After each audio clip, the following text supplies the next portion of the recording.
In a time when the world was gripped by the terror of smallpox, a relentless plague that scarred and killed millions, one man's relentless curiosity would change the course of history forever.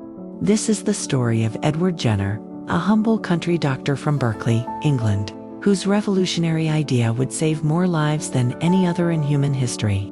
Born in 1749, Jenner possessed an insatiable curiosity about the natural world from a young age. He wasn't just a physician. He was a keen observer of life, from the hidden behaviors of cuckoos to the intricate workings of human anatomy.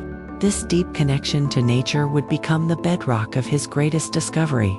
As a doctor, he saw firsthand the horrors of smallpox and the crude, often dangerous practice of variolation, which involved exposing a healthy person to smallpox itself. A piece of local folklore, a whisper among the dairy farms of Gloucestershire, caught his attention. Milkmaids, who often contracted a mild disease called cowpox from their cattle, seemed mysteriously immune to smallpox.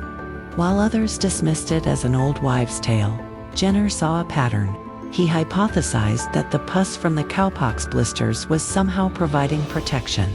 For years, he pondered this idea, gathering evidence, his mind racing with the possibility of a safer alternative to Then, in May of 1796, the moment arrived. A young milkmaid named Sarah Nelms came to him with fresh cowpox lesions on her hand. Jenner saw his chance to test the theory that had consumed him. He made a daring decision. He approached his gardener and asked for his 8-year-old son, James Phipps, to be the subject of his groundbreaking experiment.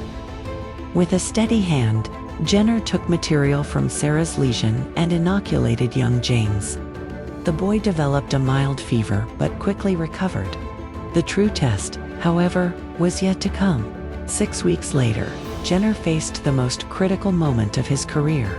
He inoculated James Phipps again, but this time, with the deadly smallpox virus. Jenner watched and waited.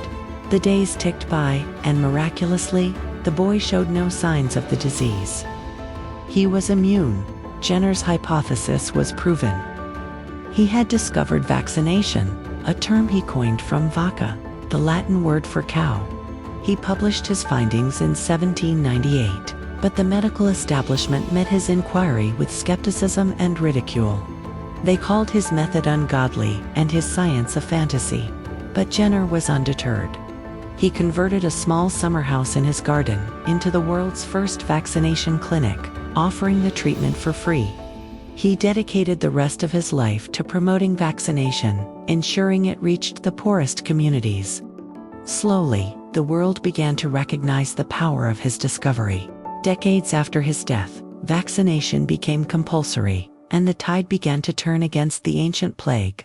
Jenner's work laid the foundation for immunology, inspiring generations of scientists. Thanks to the curiosity of a country doctor who dared to listen to a milkmaid's tale, smallpox was officially eradicated in 1980. Edward Jenner's legacy is not just in a single vaccine, but in the very idea that humanity can, and will, triumph over disease.